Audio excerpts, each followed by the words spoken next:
It was a pleasant atmosphere on the island of Ibonatul, a small island in the Pacific Ocean. A couple named Russell and Amy were picking coconuts from the trees when they heard a man scream from the beach. They rushed to the beach and saw a skinny and disheveled man lying on the beach. And he stretched his hand towards them and asked for help. Ibonatul is considered a part of the Marshall Islands. The Marshall Islands are one of the most remote and difficult places on Earth to reach, so much so that after the Second World War, American nuclear bombs were tested there. When you live in Ibonatul, you should know that in those tourist islands, there are very few unexpected visitors, so it was a strange and great discovery for Russell and Amy. At first, they thought that this stranger had fallen from a cargo ship while passing through the water, but the truth that I found out later was much stranger than this. The problem was that he only spoke Spanish, and Russell and Amy had no way of communicating with him without any common language. They went to the nearest town by boat to get help, and in a few days after this strange man, who had appeared from the middle of the ocean, started to tell his story, a man named Salvador Alvarenga, he said that on the 17th of November in the year 2000, and it was 12, while fishing on the coast of Chiapas, Mexico, he was caught in a storm and was lost in the middle of the sea. Since then, he was in a 23-foot boat that was floating on the water in the middle of the sea. He told the truth. That is, he was lost in a small boat in the sea for 430 days and was able to survive without water and food, and in 8 times with storms and difficult conditions. This claim was unbelievable because at first no one believed his words. Most of the people who heard our story became pessimistic about it. Salvador had an acceptable answer to every question that people asked him, but still, most of them did not believe him, and of course they were right, because the things he said seemed somehow impossible. He attracted himself, and everyone kept asking him questions. Because of their suspicions, the city authorities took a lie detector test from him and asked military and civilian experts to review the story of Salvador's 14 months of life in the ocean. Even an oceanographer used computer simulations on the Pacific Ocean for the most likely route a boat could have taken from the coast of Mexico to find possible locations where Salvador passed. But in the end, no one was able to spoil the incredible story of Salvador Alvarenga. After some time, survival experts supported his stories about how he overcame the challenges of the sea and kept himself alive in those harsh conditions. Many adventurers also confirmed that Salvador's experience of living in the Pacific matched theirs. Finally, one managed to find the number of the president of Salvador in Mexico and call him, and the president also confirmed that he had an employee named Salvador who disappeared in the sea on November 17, 2012, with a boat, according to the specifications of the boat anchored in the island after a severe storm. In short, by putting together all the pieces of this puzzle, the world's press had to publish the most incredible story of the world's survival. Everyone gradually believed that Salvador Alvarenga was telling the truth. Now let's go back to 14 months ago on November 18, 2012, when Salvador decided to start his 2-day fishing trip. That day was like the previous days for him, and he had no idea that when he left Pashu in the boat from the dock, he was going to live in that small boat for more than a year. At that moment, his only regret was that his old colleague, who had always gone fishing with him, could not come, and he had to find a replacement for him, and the person he found was Ezekiel Cordoba, who was 23 years old. These 2 men had never worked with each other before and did not know each other properly, but they soon find a lot of time to get to know each other. Their journey started in the best possible way, and they were able to catch a lot of fish. But soon, the weather got messed up, and the storm started, and lightning came to them, along with strong wind and high waves of the sea. Fearing that the boat would capsize and fall into the water, they threw all the fish they had caught into the sea to make the boat lighter. The storm continued for 5 whole days, and the relentless waves damaged the boat's engine and every electronic equipment.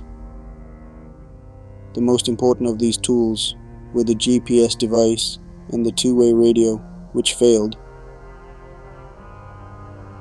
Alvarenga had managed to make an emergency call to his boss on the beach before the radio went down.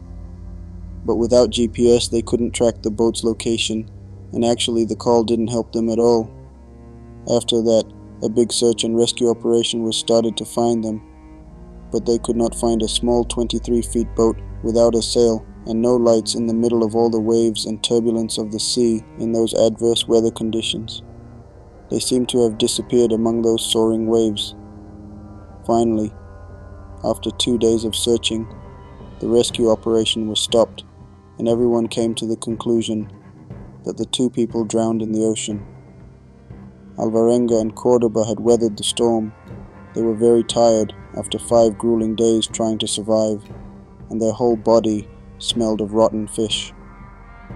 They had no idea where they were, and they were surrounded by seawater as far as the eye could see. They soon came to the conclusion that no one is going to follow them anymore, and a fear filled their entire being. They had thrown all their food into the sea, and they had very little water left. Their fishing gear had been swallowed by the waves, their GPS was out of order, and their boat's engine had been destroyed. But their most important concern was running out of drinking water. A human can go an amazing number of days without food, but it is nearly impossible to survive without water for long. Anyway, Alvarenga and Cordoba started collecting rainwater by using the surface that was miraculously spared from the storm. And over time, they added a few more containers with plastic bottles that floated on the water and were found in the ocean. And they used them when it rained, and thus saved more drinking water for themselves. With the loss of fishing gear and days of not having anything to eat, they were very desperate and weak. It was exactly here that Alvarenga used his creativity and invented a new way to catch fish with his bare hands. He would hang from the boat, put his 2 hands in the water, and stare into the water, and he would grab every fish that passed by. A fish would be caught between his hands, and he would quickly pull it out of the water and throw it into the boat. They started to eat other creatures little by little, and on the days when fish were not caught, they hunted seagulls and turtles. They drank the blood of these birds when it did not rain, and their water reserves were low. This was not easy for them at all, but in any case, it was better than dying of thirst. Of course, the meat of this animal had another advantage, and it contained vitamin C, and they gradually got used to eating it.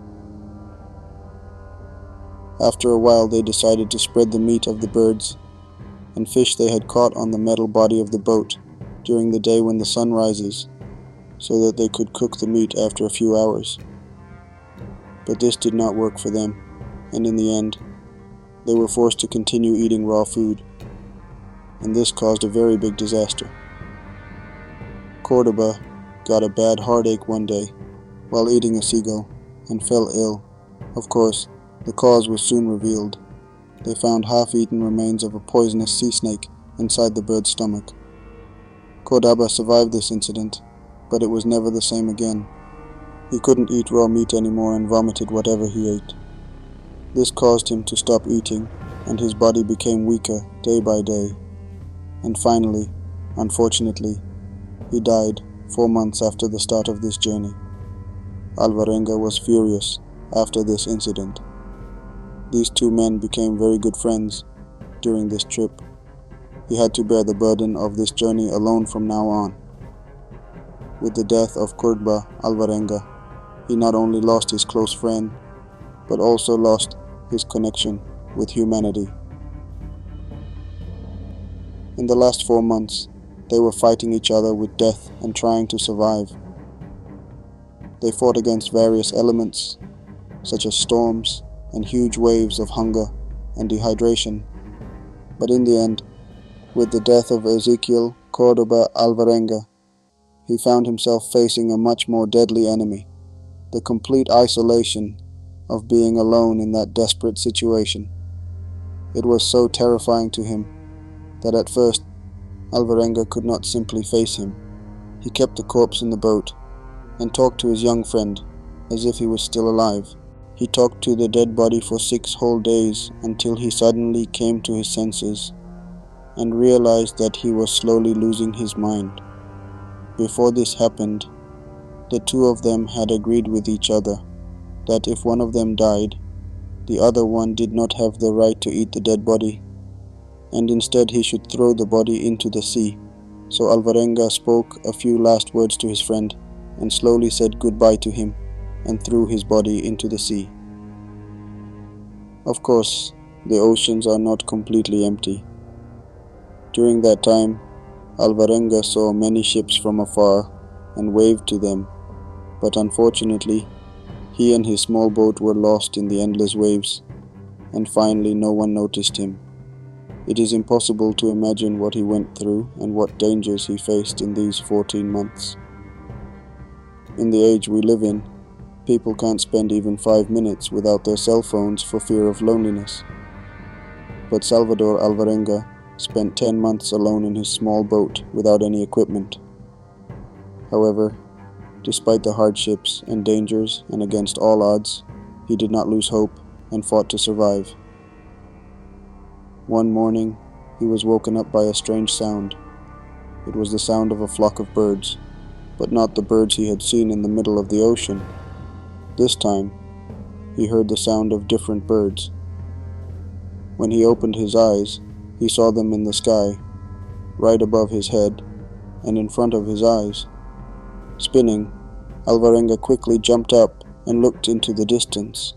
He saw something that was very hard for him to believe. He saw an island a few miles away. He dived headfirst into the water with great joy and swam to the shore, and minutes later, the waves getting to the beach. As much as everything had gone bad for Salvador Alvarenga until that day, and after 14 months of wandering in the middle of the ocean, he was guided to the beach of Ignato, and after months, luck was with him. After reaching the beach, he fell on the ground and was clinging to the sands of the beach. For the first time in more than a year, he was able to put his feet on the ground. Ignato is an uneven circle, consisting of 22 separate islands, and the island that Alvarenga happened upon was Tail Islet. It was even smaller than a football field. It was usually uninhabited there, except when tourists or local people wanted a secluded place to sunbathe and went there. That day, by chance, Russell and Amy were on the island picking coconuts from the trees when they heard his screams and Maru's story completing.